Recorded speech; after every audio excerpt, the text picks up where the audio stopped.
This conference will now be recorded. Hi, everyone. Thank you for joining. This is our 27th meeting for TAP. It's been quite a ride since we started last year. And for this week, for today, we're going to shortly pass on to our guest speaker. But first, a couple of announcements and updates that are coming from the TAP community, the TAP project at OCP. So the first one is that we are getting ready to submit our contributions. The first contribution out of TAP, that will be the first OCP specification. It is coming from the Open Time Server work stream. And thanks to Oleg and everybody, all the hard work behind the scenes, we will have the Open Time Server reference architecture as well as time card and TAP software hopefully submitted and accepted as an OCP spec. Your ability to review and provide feedback is the opportunity was open for a while and it actually is closing. So please dedicate the time in this last day and see if you have any feedback to funnel into Oleg, or you can use the GitHub for that as well. If you're looking for the link, that just type OpenTimeServer.com and you'll get there. And then subsequently, we will follow up with the workstream number 2 and number 4, which are getting ready to have their contributions also share with the community. If you want to join that, please approach the workstream leaders, Michelle and Gary.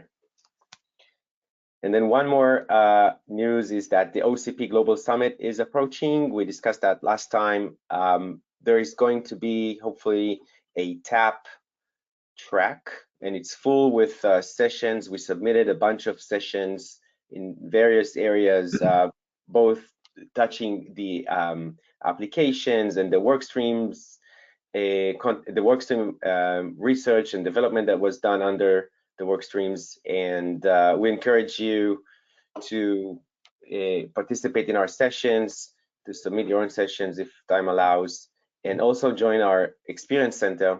Alongside the summit, there's going to be a live experience center and a live demo of the open time server technology and applications benefiting from synchronized data centers.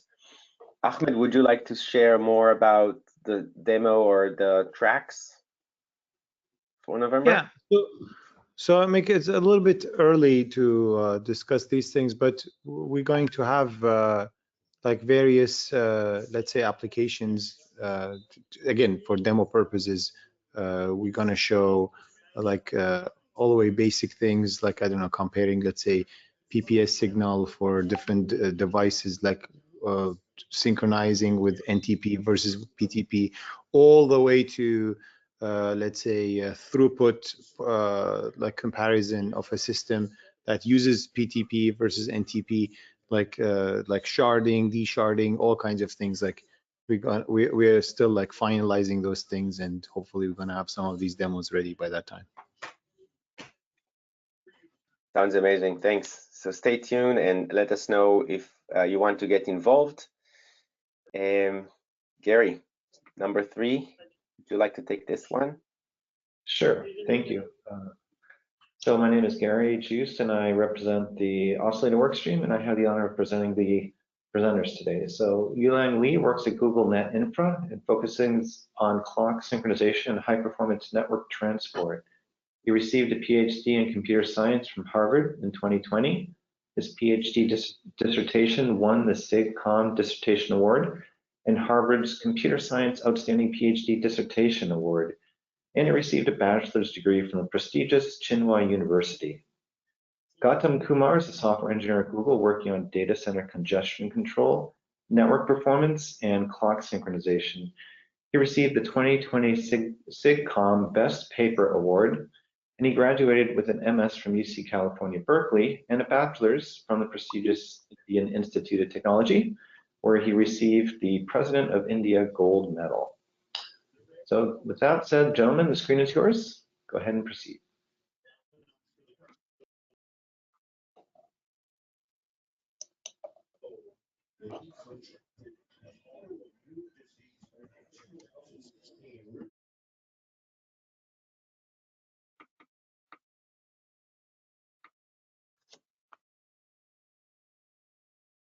Can you see my screen? Yes, we can, Liang. Okay, cool. Yeah, I think Gautam will go through the first few slides. Thanks, Julia. Yes. So I'll start the presentation, and this work is we published this at OSDI 2020, and we have been working on it at Google for quite some time now. So the project is around fault-tolerant clock synchronization for data centers, right? So we have PTP, which is state of the art. It gives very good accuracy. But here we are looking at something more than just accuracy. We are looking for provable bounds on time uncertainty. So we are actually moving from accuracy, which is what PTP is able to give in a stellar way, right? We can get like nanosecond level precision or nanosecond level accuracy, but we are taking the notion of fault tolerance to a little bit of extreme, right? And we are kind of thinking about how do we make that nanosecond level uh, uh, precision be provable, or that is like a bound that we can guarantee that that is indeed the error in clock synchronization. So next slide, please. Yeah. So just to give you some motivation on why we kind of started this work, right? So synchronized clocks, I think everyone knows here, have a lot of applications in data centers. So for example, the one that is one of the biggest users of clock synchronization at Google is Spanner, right? And Spanner relies on true time, which essentially provides an interval to the application such that the application knows that the current value of time is guaranteed to be within that interval, right? So and for distributed databases, clock synchronization is used to kind of order the transactions based on the current value of true time, for example. So Spanner is the system we have at Google. FarmV2 is a project from Microsoft, which kind of uses a similar notion of opacity. They call it opacity, and it's a similar system built on top of RDMA to provide consistency, right? And then we can actually simplify algorithms behind consistent snapshots if we have synchronized clocks, because we can order the send and receive messages between the different replicas and or between different VMs, for example. But the thing here is that the key requirement here is actually correctness. So Spanner, for example, uses true time, and a bulk of the true time infrastructure is actually extracting out those provable bounds from synchronized clocks, right? So we are moving from the classical notion of like precision or accuracy to a provable bound on time uncertainty. And this is what I want to really like focus on here, is that we are talking like PTP has some notions of fault tolerance, but we are looking for something which is much beyond that, right? And so for these class of applications, the key requirement is correctness, because if something goes wrong, this is going to cause database inconsistency, which is just unacceptable. Like this Spanner, for example, cannot tolerate that, right? Then there is a second class of applications, right, which have a little bit of relaxed requirements on this time uncertainty, right? So network telemetry, for example, we want to measure per link loss latency, we want to do a network snapshot, we want to measure like one-way delay for congestion control. These are a little bit best effort, in the sense that yes, they can definitely benefit from sub-microsecond level of accuracy, but even if they are not provably correct, then it's okay, because the scope for damage is much less, right? And then we can also do like distributed logging and debugging. Actually, Yuliang himself has some paper on distributed debugging, on using sort of like a butterfly effect and so on and so forth. So and more, right? I mean, so this is kind of, we know that if we have synchronized clocks with tight bounds, these applications can get enabled. But I think what we don't know, if we actually have these tight bounds available, like I'm pretty sure that more will actually come up. Like people will find new ways of using it if they know that this functionality is available in data centers.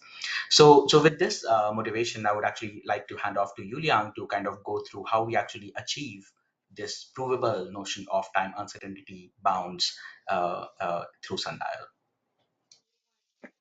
Thank you, Gordon. Yeah, so so now let me briefly introduce why such a time uncertainty bound, such as provable bound, is so important. This bound is introduced first into production by Google's TrueTime team. And so I will take an example, simple example from one of the operation that is heavily used in the spanner.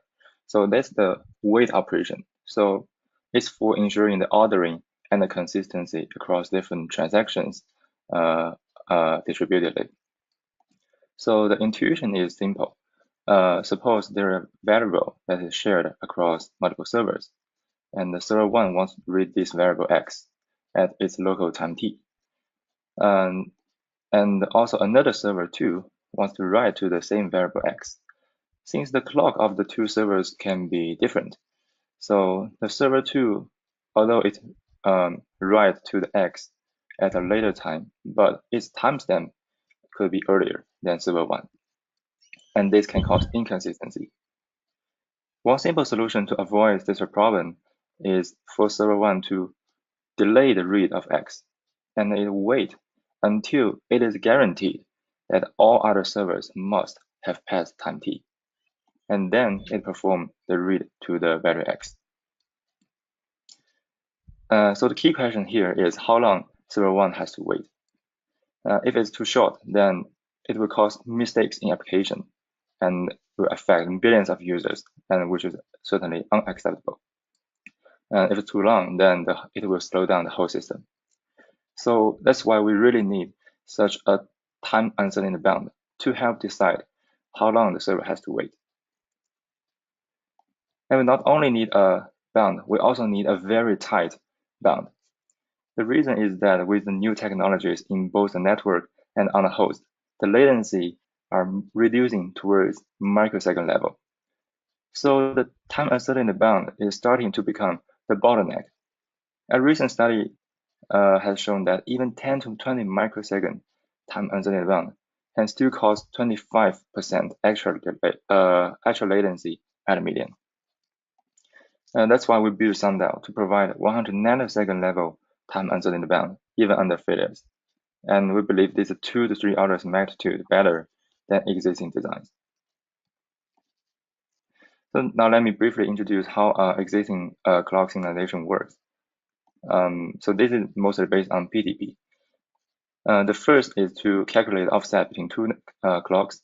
I believe everyone is quite familiar with this. So the two clocks will exchange a pair of message, and then it can calculate the offset using the sending time plus the one-way delay minus the receiving time. And since the one-way delay cannot be directly measured, so usually the RTT is measured and use that to estimate the one-way delay. Then the next question is how to send a message. And usually it's sent over a path of multiple hops. But this can cause some problem because the delay is variable and asymmetric, since the forward path and the reverse path can be different. And also there are queuing delay in the network. So the best practice that we have been using is to synchronize between the neighboring devices. And this can bring us fixed and symmetric delay between devices. So far it is about a pair of clock. Then given a network of clock, then it's usually structured into a spanning tree, and the root will distribute the clock values along tree edges to all other clocks. And since the clocks can drift apart over time, so all these steps has to be done periodically. And therefore, the time uncertainty bound is also a periodic function. It will keep increasing and then reduce when it gets synchronized again. So when we want to read the time uncertainty bound at time now, the value of the time uncertainty bound depends on the two factors. The first factor is how long it has been since the last time it gets synchronized. And the second factor is how fast the clock can drift away. And in this call, we will show that both factors can be very large because of failures. Specifically, there are frequency-related failures that can make the drift rate very large. And there are connectivity failures that can disrupt the synchronization for a long time. Since the bound consists of the product of the two factors, we believe no existing solution before can achieve a very tight bound. So now let me dive into the details of the two types of failures. The first type failure will affect the maximum drift rate because the clocks are driven by the oscillator, and the oscillator frequency can change when temperature or voltage changes. For example, one frequency can change by 100 ppm over a range of temperature from the specification. And there are various failures that can cause frequency variation, such as cooling failures or even fires data centers, and also voltage fluctuations. So we have to set the maximum drift rate conservatively in production to guarantee the correctness. In fact, we had some experience of setting a more aggressive maximum drift rate, but when a cooling failure happened, it impacts thousands of machines, and we see a huge number of clock-related errors. That's unacceptable. So that's why we have to set a very conservative maximum drift rate. And with this conservative setting, and we still want a very tight bound. So that implies the interval between synchronizations has to be very short. So this brings us the first important requirement, that is, we need a very frequent synchronization. But simply has a very frequent synchronization alone is not enough, because there are other failures that can disrupt the synchronization for a long time. For example, suppose in this tree, this link goes down.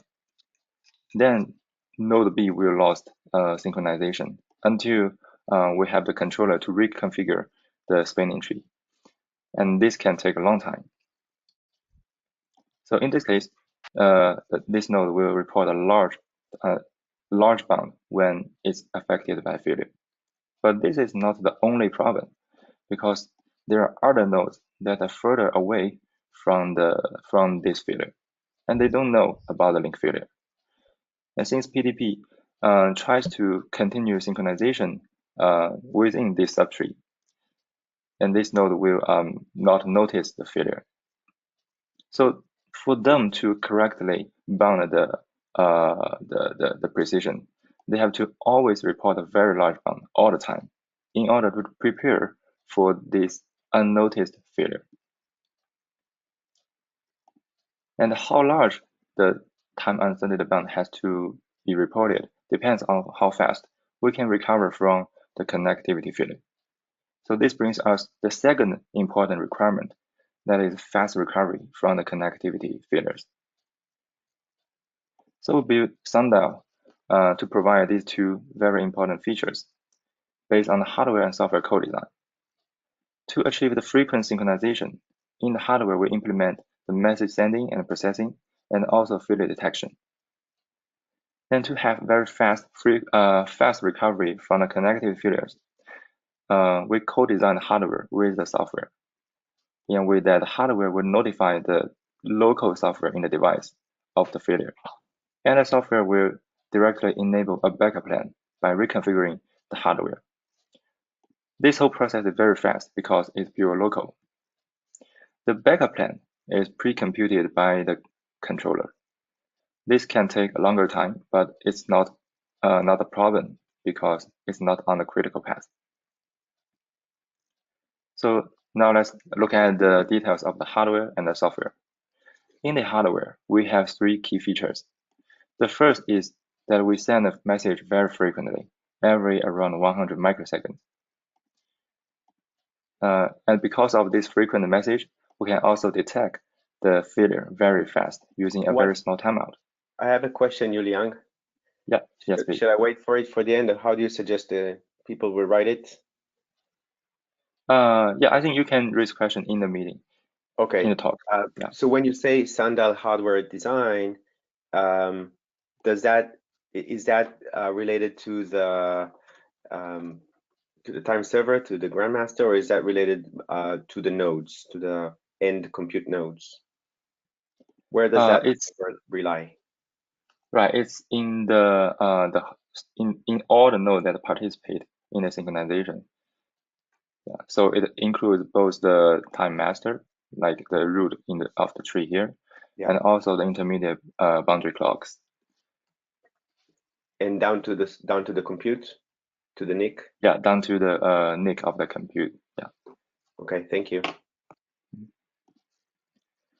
Yeah. So with for example, to detect a failure, suppose this link goes down, then this node will stop receiving any messages, so it can get a timeout of message, and upon timeout, it knows it is impacted by the failure. But remember, we also have more nodes that are farther away from the failure, and they also need to detect this failure that is remote to them. So in order to enable this remote failure detection, we design synchronous messaging. By synchronous messaging, we mean one node will only send a message when it receives one. And in our design, all the nodes except root will run the synchronous messaging, and only the root can send a message spontaneously. And because of the synchronous messaging, the whole subtree will all get timeout when the link fails. So they will, to recover from this failure, all the nodes in the subtree will turn to their backup parents to reconfigure the spanning tree distributedly. And this backup parent is pre-computed by the controller. So the next key question is how the controller pre-compute these backup parents. So in the whole network, the backup plan has one backup parent per device. And there could be multiple options of choosing the backup parent for a device. For example, in this example, the red node has two options of choosing the backup parent, denoted by the red arrows here. But unfortunately, not every option works. For example, option 1 works under this failure, because if this link goes down, the message can go through this path to the red node. But it doesn't work under this node failure. On the other hand, option 2 can work under both failures. So this means the actual failure can affect the choice of the backup plan. But since the device cannot distinguish different failures, this gives us a requirement that the backup plan has to be generic to different type of failures. And more specifically, it has to be generic to any single link failure, any single device failure, and the root failure, which is special. And beyond any single failure, there can also be some concurrent failures where multiple device or link goes down. That is caused by some fault domain failures. In this talk, I will mainly focus on the root failure and the fault domain failures, but all the 4 types of failures are discussed in the Sundial paper.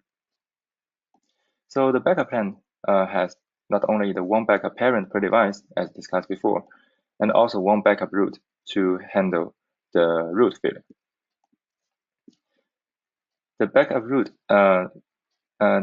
will elect itself as a new root when it detects the old root fails, but it will behave as a normal device otherwise. The key question is, how does it distinguish the root failure from other failures, which is not trivial, because, for example, in this example, the red node, the backup root, cannot easily distinguish the link failure on the left from the root failure on the right. because the backup route just stops receiving message. It doesn't know why it stops. Our idea is to get an independent observation from other nodes. By independent observation, we mean there are other nodes that can observe the route independently from the path of the backup route. And in this example, this subtree here can observe the route independently. So we can simply pick one of the node in this set of independent observation as the backup parent of the blue node. And in this way, if non-root failure happens, the backup route, the blue node will first turn its backup parent to its new. The blue node will turn its parent to the backup parent, denoted here, and the message will flow along this path. So it will continue receiving message. But if the root node is failed, then there will be no message because only the root can send a message spontaneously. So based on this difference, we can easily use a second timeout on the backup route for it to distinguish root failure from other failures. And if the second timeout expires, the backup route will elect itself as the new route. Also, besides the root failure, we also need to handle the fault domain failures. This is important because if one domain fails that breaks the connectivity of one node, then this node will turn to its backup parent. But if the same domain also takes down the backup parent of it, then this node will no longer get any message. So that means we have to avoid this case when we compute the backup parent. So we evaluate, in the paper, we evaluate the Sundial in a very large testbed of more than 500 servers and more than 200 switches. And we compare with many state-of-art solutions. Since they don't provide this time uncertainty bound, we also enhance them with the calculation of the time uncertainty bound. And we evaluate under different scenarios, including the normal time when there is no failures, and also we inject different type of failures to see how they behave. During the normal time when there is no failures, we plot the distribution of the time uncertainty bound of different schemes. And we can see that Sundial improved the time uncertainty bound by more than 2 orders of magnitude compared to other schemes. And even the largest bound is only 43 nanoseconds. When there is failure, we zoom into the time series of the during the time around the failure. Here we take an example of a link failure. Other failures are shows very similar pattern. We see that when the failure happens at around time 1 second, Sundial has a very small jump of time uncertainty bound, but it's well bounded within 100 nanoseconds. In contrast, all other schemes are more than 2 orders of magnitude higher. So to understand how Sundial's different techniques help to bring down the time uncertainty bound, we break down the Sundial's different technique into several steps from the baseline of PTP plus the time uncertainty bound. Then by adding the frequent message every 100 microseconds on top of it, we can bring down the bound by roughly 1 order of magnitude. But we cannot bring it down further because the node cannot notice remote failures. So they have to report a large bound in order to prepare for this unnoticed failure. Then we add a synchronous messaging. And this can help all the nodes to safely report a small bound when there's no failure, because they can know if they are actually impacted by any remote failure or not. But when the failure do happen, then the bound still grows to a very large value. And finally, by adding the backup plan, this is the complete Sundial design. We see that the bound is very is very low, consistently around 100 nanoseconds. We also show that Sundial, by using Sundial, different applications can have improved performance. For example, we see spanner have 3 to 4 times lower commit with latency. And in Swift congestion control, we can enable the use of one-way delay instead of RTT to measure congestion. And this can bring 60% higher throughput under the case of reverse path congestion, which is very common in a large cluster. And we are also working on more applications using Sundial. So to conclude, the time uncertainty bound is a key metric in our production, and we find existing microsecond level solution fall short because of failures. So we designed Sundial based on hardware-software co-design, where in the hardware we implement the frequent message, synchronous messaging, and fast failure detection. Then the failure detection will trigger the software to run the fast local recovery based on the backup plan. The backup plan is pre-computed by the centralized controller, and that is generic to different type of failures. So by building Sundial, we build the first system in the world that can provide 100 nanosecond level time uncertainty bound. And we also show that Sundial can improve real application performance. So I'm hand to Gautam. Yeah, I think this is our last slide, so we can take more questions. And also, we had a couple of questions ourselves to ask from the OCP team if there is time. Yeah, absolutely. Let's open the floor for this dialogue. We are looking forward to it. Just a quick note to our TAP members on the TAP wiki page. The first and the second article we're pointing to are on Sundial and Spanner. So it is definitely a fundamental article, and thank you for sharing the technology behind it and your work behind it. We appreciate this gesture. So one question I have for the error bound, like the time uncertainty, what's your method? Like, are you relying also on statistics, or let's say from a perspective of the servo, where you're going through a synchronization? How do you assure that? Like, Yeah. So you are asking for how do we calculate the time uncertainty bound, right? Yeah. Yeah. So it's mainly calculated based on this formula, and so it's decided by the so it will record the last time it gets synchronized, so it can calculate how long it has been since the last synchronized, and then it will time it by the maximum drift rate, which is a constant that is configured conservatively. But this one assumes like the channel, like basically all that synchronization to be true. You know what I mean? Like, so like basically your maximum drift rate is basically your holdover, and you're looking at like how much did I need to correct from the previous step as I was going through. But then if you sprinkle uncertainty into all these sessions of like correcting, then you have like another layer of like, let's say, uncertainty.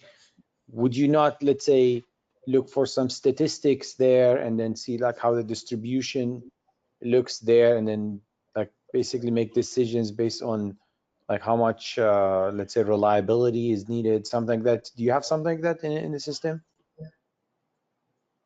So in the calculation of the bound, the calculation is I think it's it doesn't need to look at the statistical, because we really want the hard bound, the worst case bound. So that's why we pick the maximum drift rate to be the worst case drift rate very conservatively, and that's the worst case we can get. I think the question is about the C. What is it? So yes. About what? This constant error you are adding. Yeah, so this see, okay. this constant is I think is capturing what Ahmed is asking, right? That the servo is assumed to run at the precision it is running, right? So the servo control is like similar to PTP. So the constant here is some like accuracy number that we have, and but on top of that, to actually make it like the time uncertainty, we need to account for the time that has passed since the last synchronization interval. So that is the second part, right?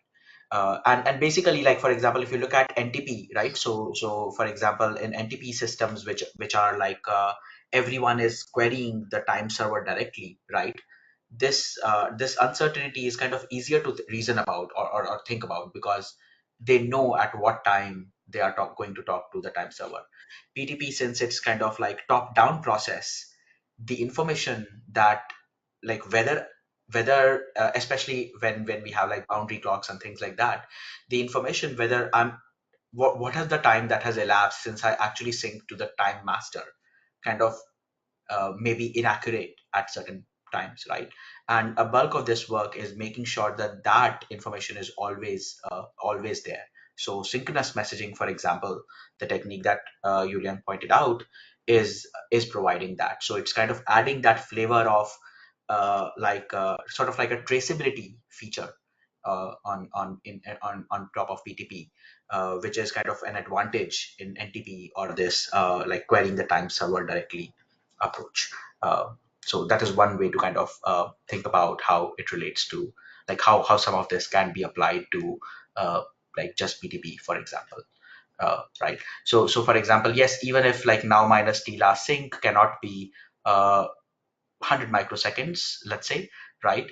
But now clocks really have like very good drift rate. So possibly we can like even with PTP we can still aim for very tight time uncertainty bounds and not just precision. So the sync messaging, what is the difference between that and let's say something like sync E? I'm like, I know that, like, let's say aside from the hardware and everything and so on, like in general, in terms of principle, is that like more like, okay, in the messaging, I just want to make sure whatever comes in goes out, like, so I'm not a well or a like a source. I'm just well or a sink. Yeah. Right. So this is sort of like you can actually kind of think of it this way, right? So transparent clocks exactly do that, right? Like the message will just pass through with updating the timestamps field in the message, right?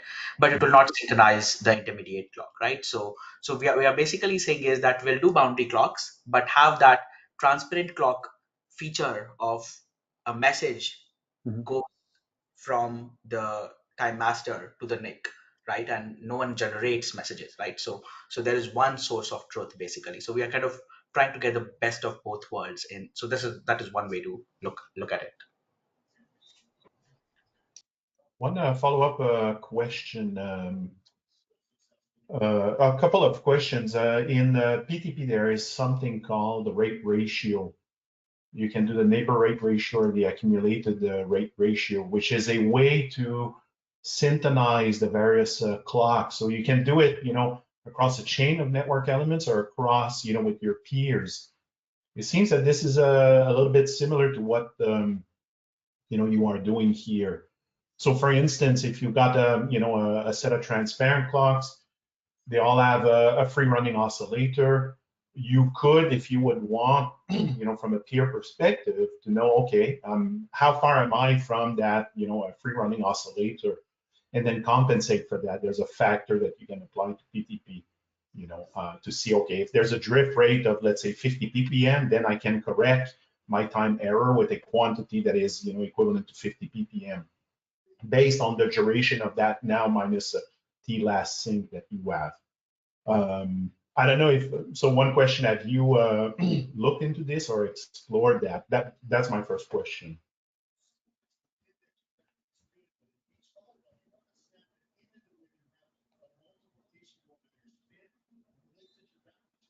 Yeah, so yeah, that's a very good suggestion. And yeah, we are looking at that, and yeah, we will also have all the good techniques to incorporate it. Okay, thanks. And then if I can, okay, if I can, so if I understand correctly, there's a like a spanning tree that is calculated initially from a topology perspective, and then this is where after that all of the messaging between the nodes, that are that are part of the spanning tree start exchanging and synchronizing, to each other.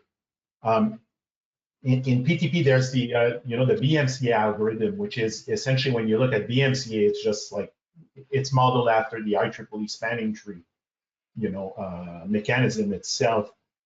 Any comparison you have done between the default BMCA and what you have found might work or might not work from the BMCA versus what you're proposing? Or I can take that question, Mecha, right? So, Yuliang, could you go to your slide about generic to all failures? So while BMC, yeah, so BMCA is kind of the main fault tolerance aspect behind in PTP protocol, right? But the issue is basically that it's not guaranteed to be generic to all sorts of failures, right? So for example, this is for example the one that we were kind of discussing, right? That we really want, like, if the node fails here, we really want the path of PTP messages to completely shift to the other one. So a local decision, just a local decision based on BMCA, is not going to solve the complete problem, right? So in our design, sort of the model is that have the we have the overall spanning tree, right? And then we have these backup edges on which PTP messages or synchronization messages are also flowing, but an individual device is not respecting those messages. So it is still listening to like a primary source of message, and it is only transition to the secondary one when a failover happens, right? And now the secondary one has been carefully calculated based on overall like domain failures instead of oh, local like BMCA. right, yes, okay, I see what you're saying. Yeah. How would that change, for instance, in if you would not add a single root? Let's say you have more than one root node, and so your little icon with a smiley, for instance, your ordinary clock at the end, somehow there are two, let's say, distinct paths that go to different, let's say, root nodes, where, for instance, from these different root nodes, you are able to guarantee just somewhat what you just said, right? That you have pre-computed paths that are not touching the edges of other nodes that might be in the failed path. So actually, Michelle, the answer to that is that there is actually a single root node here. So yes, the Okay. time stepper has fault tolerance built in itself, right? But the design is not saying that like give in a data center or in a fabric, for example, different NICs are going to be steered by different routes. So they'll be steered by one route, but there will be fault tolerance within the route itself. Yeah. So they Okay. are the route like that. Yeah. Okay. Thanks. Yes, that's clear. Yeah. Okay. And maybe one last question on my side. In the results you showed with the different graphs, PTP plus something, PTP plus DTP.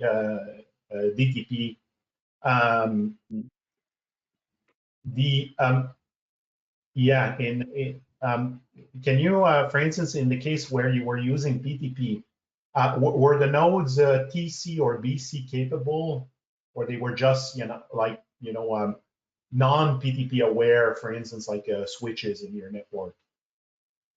Yeah, so here the PTP plus DTP means the tree structure is based on based on spanning tree, and the sending message will take the benefit of DTP to send a very frequent message, and they are using the boundary clock. Okay. And in the purple one, it's fair to say that it was just PTP between like an end node with some kind of a root node, and any network element in between were not PTP aware. The purple is the PTP. It's also based on boundary clock, where every node participate in the synchronization. The reason That's is 1 milliseconds. Like, how was PTP like so bad? Yeah, that's a bit, especially for boundary clocks or transparent clocks. Yeah. Yeah, the reason is that we want to guarantee for the worst case, we have provided bound, and so in the bound calculation, it's the synchronization interval times the maximum drift rate. And here the synchronization interval we choose is the default, which is 2 seconds, if I remember correctly. And the maximum drift rate is 200 ppm. So that gives this this bound. Yeah, if we set in that more frequently, then can bring it lower. But as the PTP plus DTP shows, that even set it very frequent, it cannot be lower than this yellow curve because of failure detection, remote failure detection. So obviously, in your in what you showed previously, you can increase, yes, the message rate, but also the drift rate is generally, if you've got a chain of boundary clock, I mean, it's the drift rate will generally not be plus or minus 200 ppm. That seems to be very, very high. Usually that could be orders of magnitude better, at least 3, 4, 5 times orders of magnitude better. Indeed. And then if it's 200 ppm and you have like boundary clocks, that gets synchronized. Like the sensitivity becomes an issue, not necessarily the ppm. Like the accuracy is not important. The precision comes into picture. Like I still have a hard time digesting like okay, let's say the purple you have reliability, but now if it's reliability, now we're talking about statistics again. So what kind of method, what are you looking for, like that, like you need to have such a crazy guarantee? Like if you look, for example, it's, I don't know, a chain of, especially with boundary clocks, you have a chain of, let's say, these clocks, and then you look at the end nodes, and then you're distributing, let's say, your error. Like to what point you're like going, let's say, in the standard deviation that you are hitting? Like I still try to understand. I'm trying to understand this, the purple line. I would like to be mindful for the time. There's 10 more minutes. And we wanted to get a Google question, and there's also 2 questions from Bar and Dan who are waiting to be asked. Yeah. Okay, so I'll just quickly take this, take that up, am I right? So the purple line here really is like as Yuling mentioned, right? We are kind of assuming a high sync interval, 2 seconds, right? So the yellow line is what you should think of as like the PTP accurate time uncertainty will get, because this is assuming like yes, it says PTP plus DTP plus epsilon, but here the sync interval is like low, essentially, right? Right. So, but to your question, right? So the key aspects behind Sundial is not like changing the PTP protocol itself, right? So it is adding this kind of software notion of backup plan, that how in a data center setting you should configure your spanning tree, or you should have like an augmented spanning tree with a backup plan in order to, because BMCA is not sufficient to kind of provide these fault, like kind of enhanced fault tolerance for PTP. And the second key concept is that the notion of synchronous messaging to combine sort of the best features of transparent clocks with the best features of boundary clocks again in terms of fault tolerance aspects, right? And to provide that traceable chain of that a device is synchronizing to the root, and there is no failure that is occurring in that path. So this is not saying that, oh, this is a new protocol versus PTP or anything like that. This is very much based on top of PTP and adding, like strengthening the fault tolerance to provide time uncertainty bounds that we need for true time or spanner, for example. I hope that kind of gives like a little bit more context. Thank you. I think it's great for now, and we can take it offline further. I would like to ask 2 questions, and then Gautam, you had a question of your own. We can stay a little over time if you can. So maybe I'll start with my question. So actually, we are planning to engage with the OCP tab from Google side. So I wanted to kind of, and maybe we can discuss it over email or something like that. But just if you can help us bootstrap, and Yuliang and myself will be the representatives from Google in the OCP tab engagement. But I just wanted to kind of let you know and help you help us get bootstrapped in the process. Well, welcome to TAP. Welcome. Thank you. You're among friends, and we will make you. We'll make that bootstrap ramp up as fast as possible. We look forward to your collaboration. So thanks for that. I have a question from Dan Biederman, Intel. So Dan is asking, beyond Spanner, can you elaborate on which real applications benefited the most by reducing the time uncertainty bound to hundreds of nanoseconds? Also, do you see much benefit for going beyond 100 nanoseconds, meaning 10x or 100x additional reduction in the uncertainty bound? Is that a sweet spot, or there's benefit beyond that? Yeah, so I can take that up. So beyond the spanner use cases, right? The consistent snapshot use cases, congestion control is a key one, right? So while it does not really need sub 100 nanoseconds time uncertainty, sub 500 nanoseconds is also okay, but congestion control is one of them. The other big one is some of like the financial market use cases for us. So there are some regulatory compliance that is needed. Again, there the goals are not like sub microseconds, right? So the best MiFID 2 regulation is 100 microseconds divergence from UTC, but it is around that kind of guarantee that it's not just like a precision of 100 microseconds, but a guarantee divergence from UTC. So and then the cloud exchange sort of effort also needs. So cloud exchange is one that needs sub 100 nanoseconds time uncertainty bound between neck to neck pairs. So those are some of the applications we are looking at. That makes sense. And the congestion control is referred as Swift. There's a bunch of collateral about it online.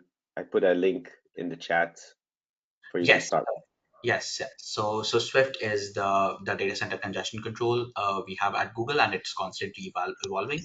I mean, my engagement, I serve as the tech lead for Swift at Google, and my engagement in clock synchronization of this project was actually coming from Swift. Yes, that is Swift.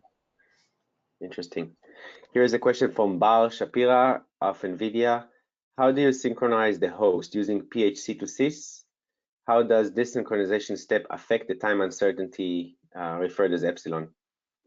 Right. So here, so that is actually an excellent question. So anything that goes over PCIe adds a couple of microseconds to our like all these, like, right?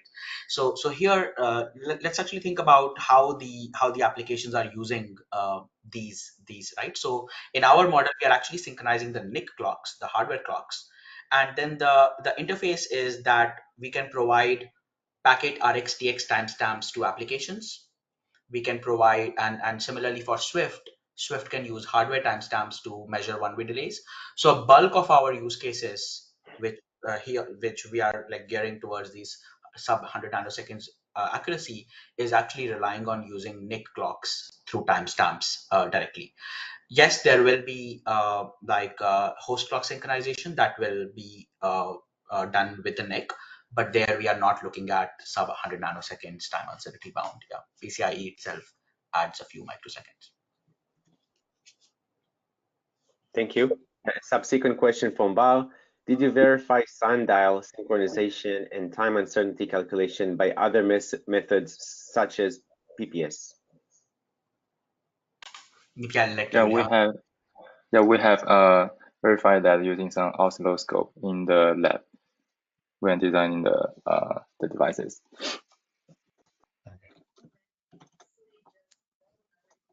Wow, does that answer your question? Yes, I think it is. Did you verify it with a multi-chain of synchronization or only in one linked partner step? I'm not exactly sure about the full details. So yeah, we consult our like hardware team of how that works. But I believe it will be multiple nodes. Okay, thanks. Yeah, we'll have to follow up with the hardware team on the exact level of testing verification they did. But what we did do some extensive testing using oscilloscopes in lab. Thank you. There are no more questions in the chat. Let's open the microphone. Last call.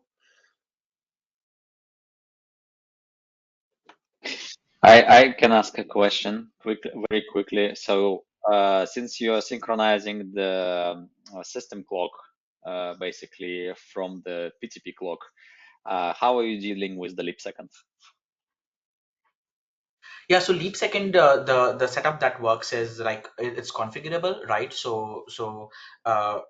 Like there are two ways to kind of go about it, or a few ways to go about it, right? You either smear it over the entire day, or you smear it over some like off hour that occurs in the night, or something like that.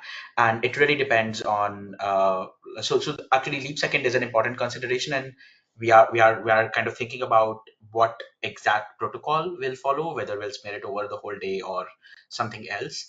And that is actually under consideration because financial use cases have some different requirements there.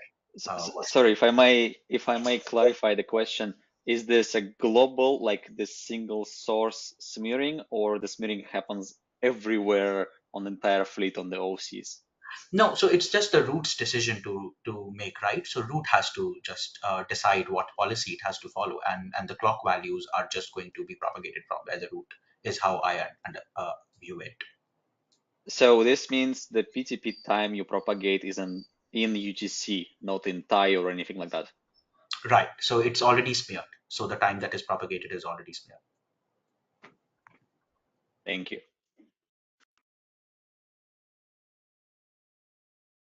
Julian and Gautam, thank you very much for your time today and for this beautiful presentation. If you can share with us the slides, we will post them as well together with the recording.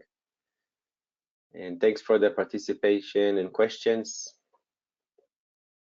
It's been a great session. Yeah, we'll share the slides with you. Thank you. Thank you for hosting us. Bye. Have a great day. Bye-bye. Yeah, bye. Bye.